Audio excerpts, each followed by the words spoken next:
Hey, welcome back to Carlo Prusa MMA. Today I'm with a very special guest. I am with a UFC veteran, and I'm with a man coming off of a victory last week in Biloxi, Mississippi at Gamebred Bareknucle MMA 6. He is the Vanilla Gorilla, Mr. Chase Sherman. Chase, how are you doing tonight, man? I'm doing good, man. Can't complain. My fingers are a little raw right now. Just got back from getting tattooed. I appreciate the introduction, by the way. So, yeah, man, everything's good this way. Just staying at home until Thanksgiving and all that's over. Spend some time with the kids. Monday, I'll get back on the road and head back down to South Florida and get the ball rolling again. All right, to start off, you have a very interesting nickname. It's probably one of my favorite nicknames in all combat sports. How did you come up with the Vanilla Gorilla? Well, I didn't come up with it. My one of my homeboys, he did. It was we were heading into my first pro fight, my pro debut, and we were sitting in his apartment uh, playing Xbox or something like that. And I was like, man, I said I don't have a, I need a nickname, a fight nickname. And he was in his bathroom doing something. I don't know. I was actually talking to one of my other homeboys in there playing the game with me. He just was like, shouted, he's like, Vanilla Gorilla. And I was like, what? He's like, Vanilla Gorilla. And I said, that's perfect. It's like it wasn't too serious, but it's still kind of badass at the same time. It's funny, it was super marketable, and it kind of fit the narrative. So you've been in this combat game for a while now, for over 10 years. When you first started out, a lot of people who watch MMA now maybe do not realize that 15, 20 years ago, this was not as culturally accepted as it is now. Now it's a very accepted sport. 20 years ago, not the same. In your first couple Mm. of fights, do you have any crazy fight stories? Maybe stuff like mystery opponents, unsafe conditions, maybe bad medicals, any kind of crazy? uh, um, man, I mean, the first fight I ever had, um, my amateur debut, I've been training a little small gym down here uh, in South Mississippi. It was called Dixon's Dungeon. John Dixon ran the gym. I don't know if you're familiar with him, but he's like a pioneer of the sport. Like he was pre-pride kind of days. He fought Andre Olowski early in his career. He was one of the refs at the event that just took place in Cambridge. But anyways, it was his gym, and I was the only like white guy in the gym, and it was no AC, no heater. It was like one of those character building gyms. You know what I mean? We didn't do anything but spar, and uh, and all the coaches kind of just sat around the cage and drink their King Cobras and their OEs and shit and watch us spar coaches. But long story short, or short story long, I told him I said I wanted to fight. I wanted to get a fight in, and he was like, yeah, I'll get you a. You got to know how he talks to understand the way I'm talking, but he's like, yeah, I'll get you a fight, and I was like, all right, cool. He said, so next week he came back. He's like, yeah, I'm gonna get you on a show, one of Rich Clementi shows out in it was Denham Springs, Louisiana. And I was like, all right, well, who am I fighting? He's like, oh, it's just some bum. He's like, 1-4 or whatever. And I was like, okay, cool. And and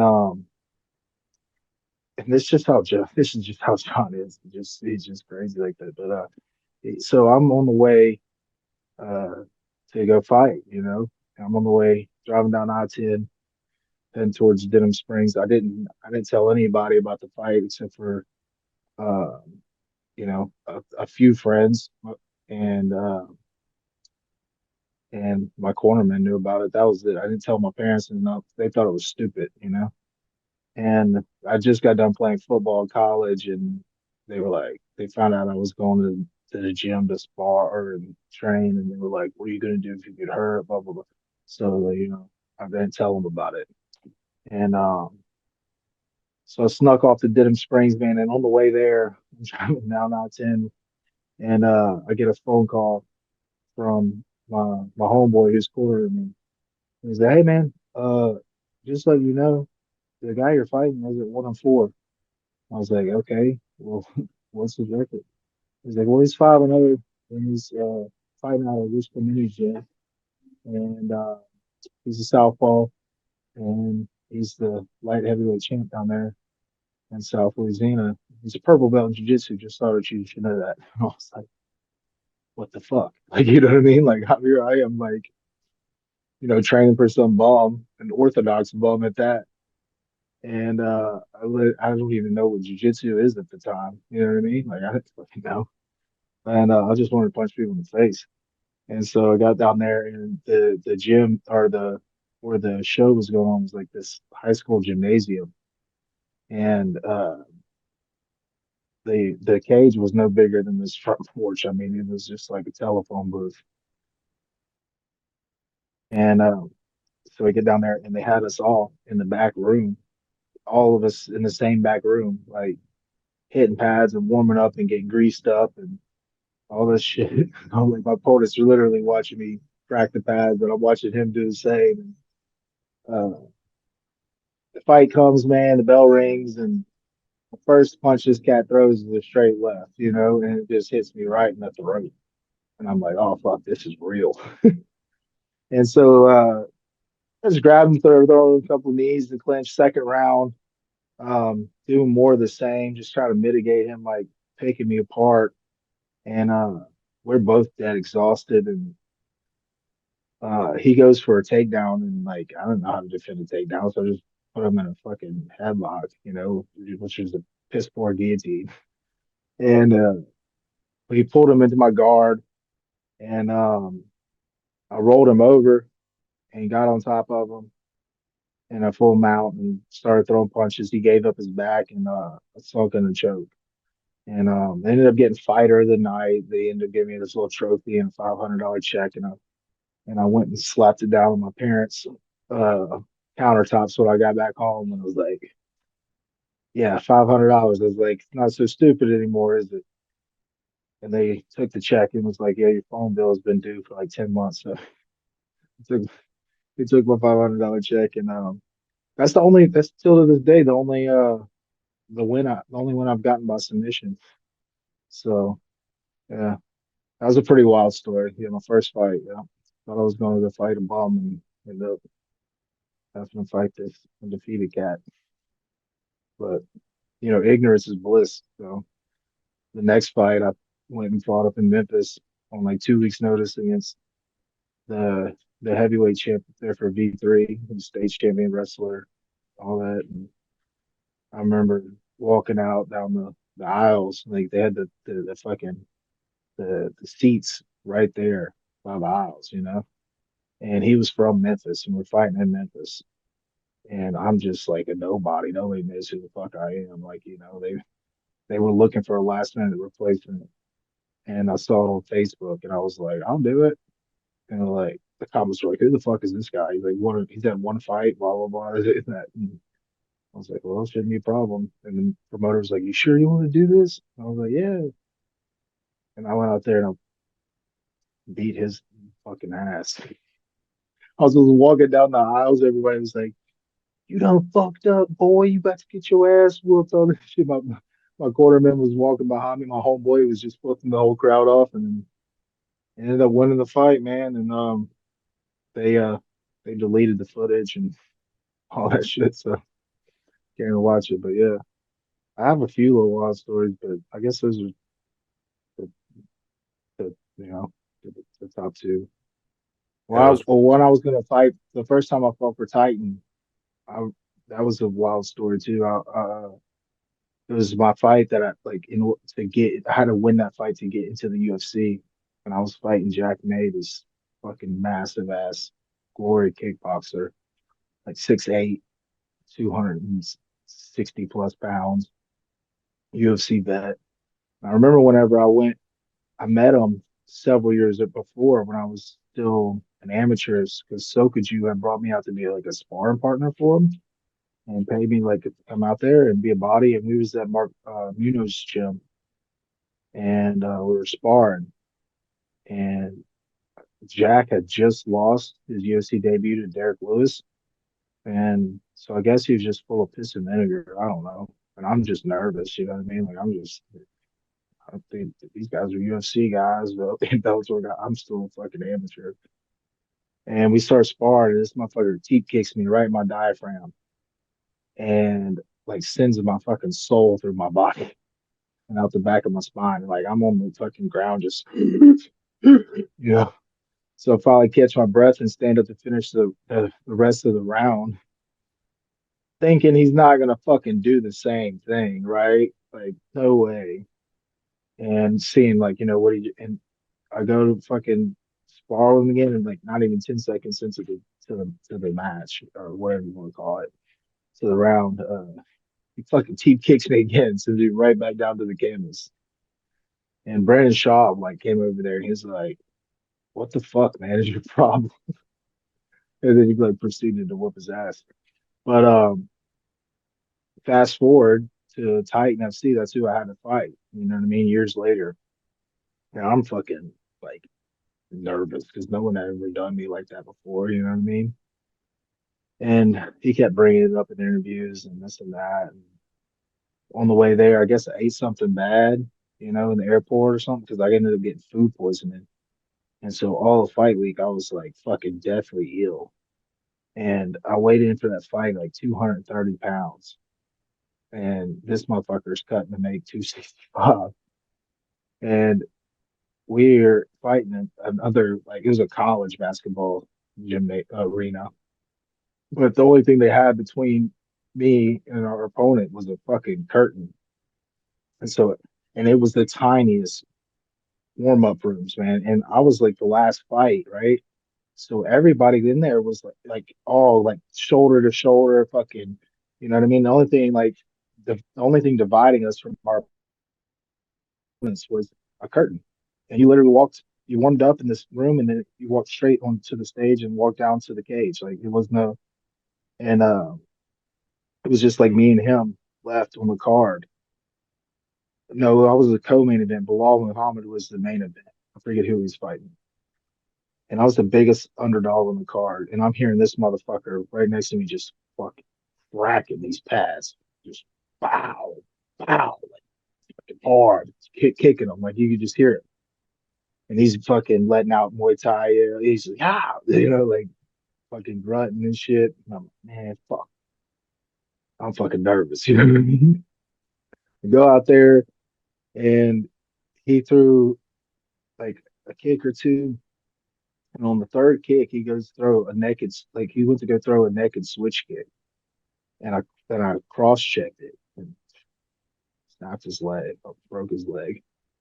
And that was it. Won by the first round. I was like, fuck, this is awesome. You know what I mean? Like, this was probably dodged a bullet there, but whatever. Hey, a win's a win.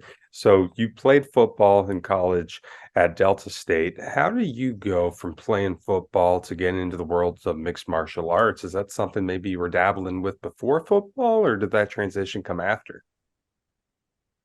Well, I never did any kind of train like legit train fighting, but before football, you know what I mean, or during football, whatever.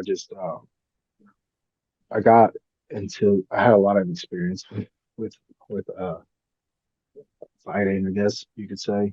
Um, just growing up, like the area we're from, it's there's a lot of people that constantly, I guess, had to, growing up had to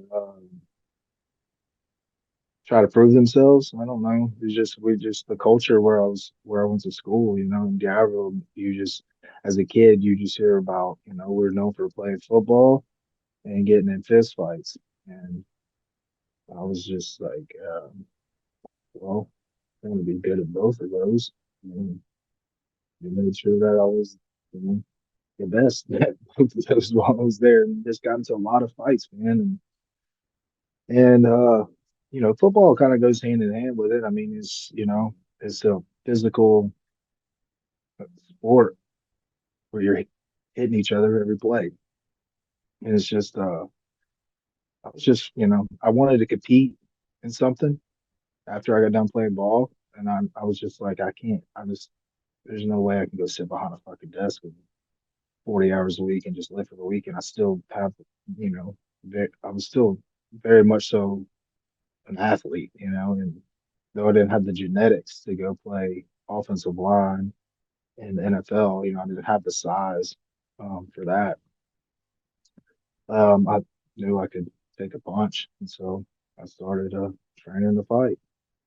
And like I said, 2 months after training, I had my first amateur fight and just kind of kept the ball rolling. You mentioned on your podcast that when you were younger, you were full of piss and vinegar, in your words. Do you believe that mixed martial arts has allowed you to maybe have an outlet to handle that and maybe grow as a person? Yeah, absolutely, man. I mean, day one in the gym, you get humbled. You know what I mean? Um, and when I say like full of piss and vinegar, I just, it's not like I went around looking for problems. It's just that I knew where to go to find them. You know what I mean?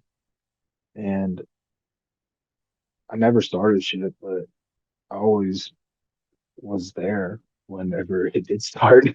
So it was just, then I feel like, I constantly had to try to like prove myself or whatever. And and if I felt like I was being disrespected, I had to like go earn my respect. And uh, that's kind of what I meant by piss and vinegar. It was just, you know, yeah, I guess just being a young kid, teenager in the early 20s, like, testosterone's just flowing. You don't have any life lessons, so you go out there and try to learn on your own, gain a little wisdom. But yeah, definitely fighting. It gave me that outlet to compete, um, to uh, to be able to, not have to suppress any emotions or anger or whatever the case may be. Um, it gave me that outlet to release, any of that. Um, it gave me, a sense of, camaraderie and unity through the team and uh, and training together, practice, and all those different things.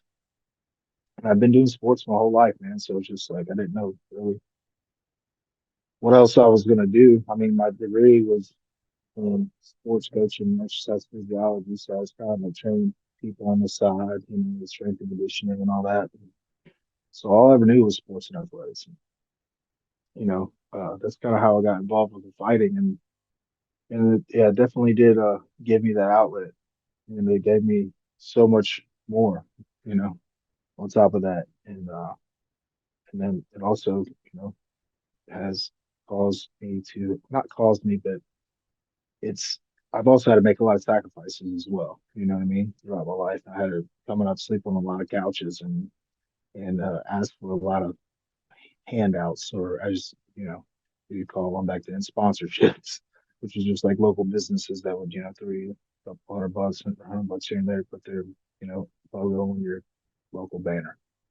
When I first started, like, well, what are you doing? I'm fighting. I'm a fighter.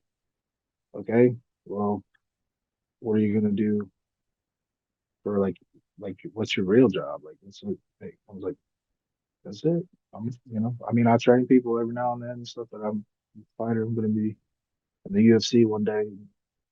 They were just like, okay, if you say so. It sounds like a great plan. I'm like, hey, if it doesn't work out, I got my degree, whatever. But yeah, man. Uh, and so I started fighting and made it to UFC and was there for 7 years. That's funny too, because I remember a story. I was with I was walking out of the gym and I mean, I was still in college, man. I just got turned pro and cruising the coast was in town. It's this like huge annual. classic car show parade up and down the entire coastline. Saw just beautiful classic cars, muscle cars, the whole lot. And I always wanted a muscle car, man. Always, because like my family had owned this wrecking yard on Lemoyne, and my dad at the time and uncles and all that shit. Were they had a little drag racing team, and he had like an old '60s, like an old '67 Nova, and you pick us up from school, and you smell like the ether in the car. And so I always wanted a muscle car, and I had bought one. I seen one on like Craigslist or whatever. It was like there's a '66 Mustang, and it was candy apple red, and it had like 351 in it. And I was like, I want to buy it. It's like 8 grand. It's $8,000. So I went and took out a fucking student loan and bought me a '66 Mustang. And anyways, I was drove it up and went to practice, and me and Alan Belcher were walking out from the gym, and he was like, "Whose car is that?" And I said, "It's mine." He was like, "Where the fuck did you get that car?" I was like, "Well, I bought it." With what money? Well, I took out a loan, student loan. He said, "You're gonna have to pay that back one day, right?" And I said, "Yeah, man, it's gonna be fine. I'm gonna be in the UFC. Be all good." And he looked at me and he's like, "Okay, whatever you say." So, you know, I just kind of always manifested that. At what point in your career did you start thinking, you know what, maybe I have a chance to go the UFC route? Um, I mean, I've felt that way since day one. That was like I said, ignorance is bliss. And so I just believed in myself, and yeah. And then as you progress throughout your career, as you progress throughout my career or anybody, you start having people, you know, plant seeds of doubt in you. You know what I mean? Like, oh, this isn't the amateurs. When you turn pro, you're gonna, this is real deal. It all counts. You can't lose any fights to get in the UFC. And then once you get in the UFC, it's like those are the best guys in the world. And like those guys are, you know, top of the line. Like, you got a lot of work to do and this and that and the whole bit. You're young, and so I had already had it in my mind, subconsciously that well, once I had gotten there, I felt like I wasn't, I didn't belong. Like I wasn't going to be good enough to be there. And and it was just like this little bit of cognitive dissonance, I guess. And so that's kind of like why my UFC career was just fluctuated so much, man. It's just like ups and downs and released and re-signed and this and that and blah blah blah. And it's just, you know, one of those things. And I guess too along the way, like I had manifested or had my dreams was to get into the UFC, or that was the goal. That's where I saw myself. But as time progressed, I didn't put anything past that. Like my vision didn't go past that. Like I didn't wasn't thinking about being the best fighter in the world or world champion or whatever. Because like I said, you throughout your career, you start having people that are your peers or people that you look up to and that have been in the game longer. So they start projecting their own self doubts and insecurities and you know whatever you want to call them into you. You know what I mean? So that's one thing I was kind of frustrating. As far as my actual UFC career went. Um, but man, here's of recently, like prior to that fight, um, I don't know, man. I feel really, really, really good, and I feel like I have, a sense of self belief, like reinstilled, and I had to go find that on my own. I didn't, you know, attribute that or get that from anybody. else. Now there's plenty of people, like my coaches and people I've trained with and friends, what I mean, people that have always was telling me like, dude, like you don't realize the potential you have. You don't realize what you're capable of. You don't realize this. But I've just chalked it up to them being, yes men, just telling me, what I wanted to hear. And I didn't really believe it. And then as of recently, man, especially this camp, I was just kind of like, I was just like, I'm gonna fucking train. I'm gonna fight to my potential. Like I'm gonna do what I know I'm capable of doing because I'm tired of having to explain to people, like tired of having to make excuses, for it. And you can really like go back and watch my last four fights and see the progression. Like like every fight, serious progression. And a lot of people can argue that I'm 4-0 in my last four fights instead of 2-2 because the two I dropped were really close fights.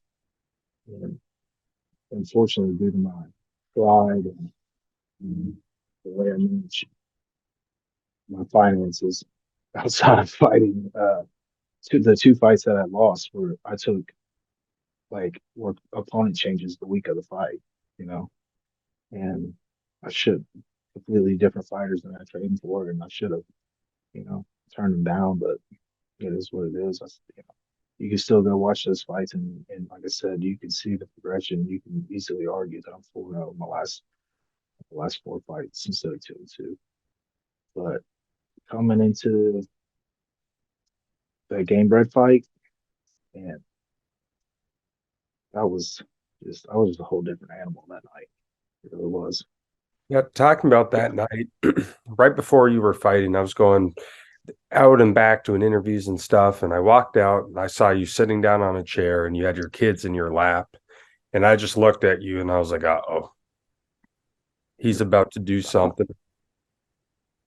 And I could just tell. I could just tell that you were ready to go. You were motivated. You were feeling a certain way.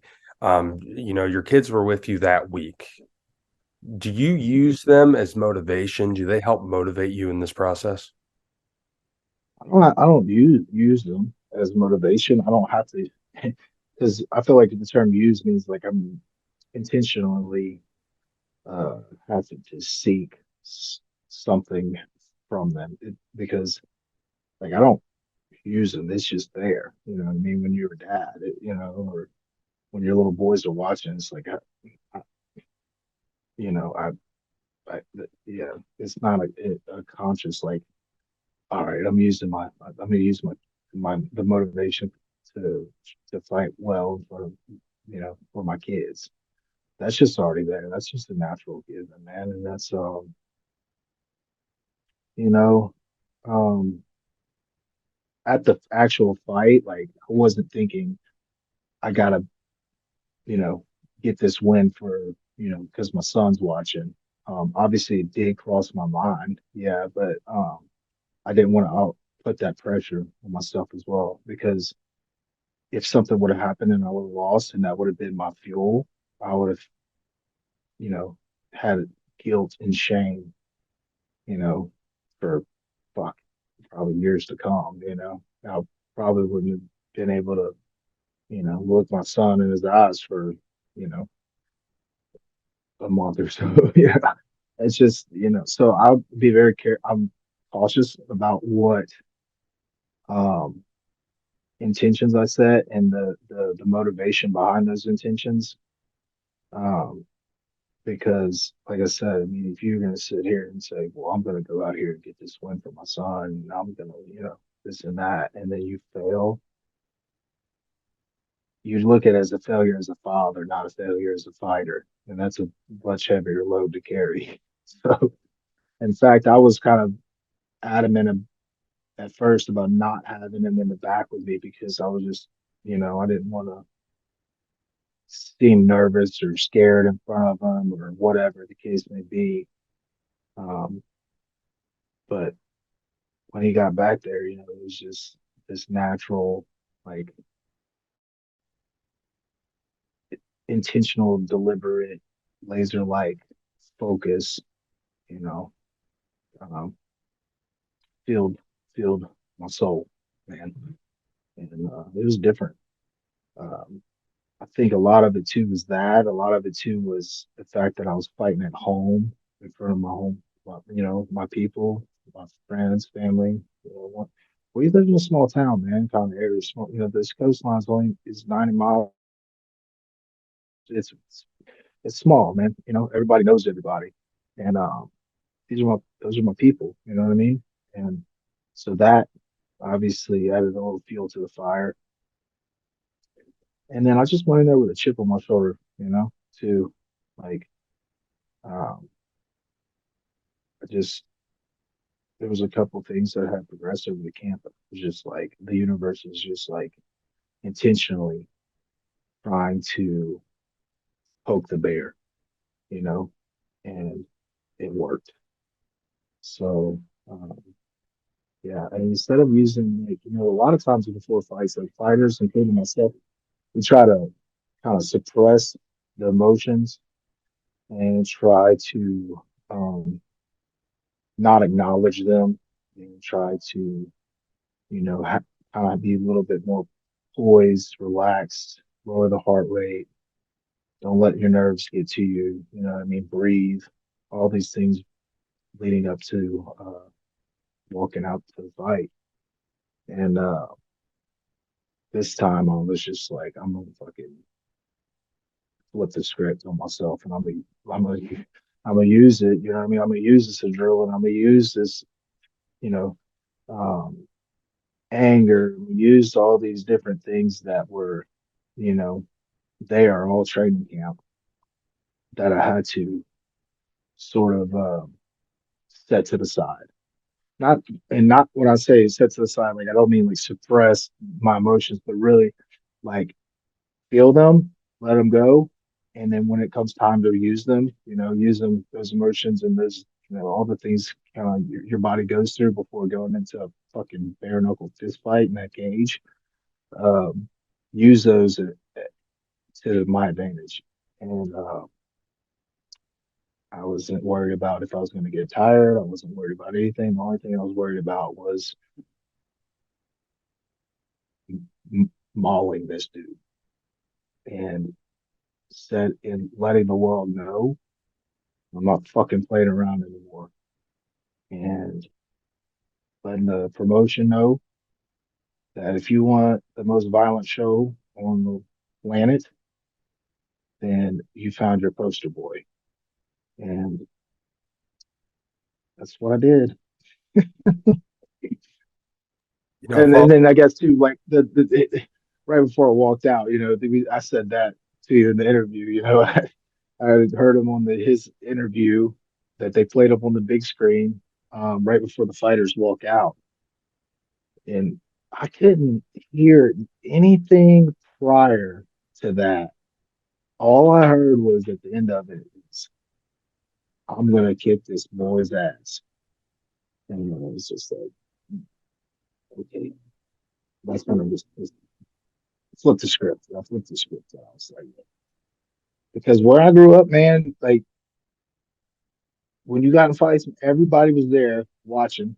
We was in a fucking, Winn-Dixie parking lot, some fucking field somewhere. It didn't matter. Like, I mean, I remember we went to go get in a fight after a football game with another high school that we just played, and we all pulled off on like Canal Road. It's like 11 p.m. at night, and I'm talking about like 30, 40 cars just from down, the girls out there in fucking pajama pants and slippers and shit just to watch. And like this, and I, I was like, yeah, I ain't having like, you don't lose a fight in front of your people. Like, you know what I mean? It just don't happen. And you're going to talk shit to me, basically, in front of everybody that I grew up with and that hadn't even seen me fight in like 5 years at home. And like, you ain't from here. Fuck that was pretty much all. That was all the motivation I needed right there. Like that was it, you know. So I had to let it be known, like, and I didn't even care if I got knocked out. I didn't care about, if I lost. I didn't care, like I said, if I got tired. I didn't care about anything except for while I was there, consciously in that cage, I was gonna fucking hurt that cat. And it really wasn't even personal. It was just like you're the one that chose this. You're the one that signed the contract. Unfortunately, you're just the one. It's just and it's about to be a fucking bad day for you.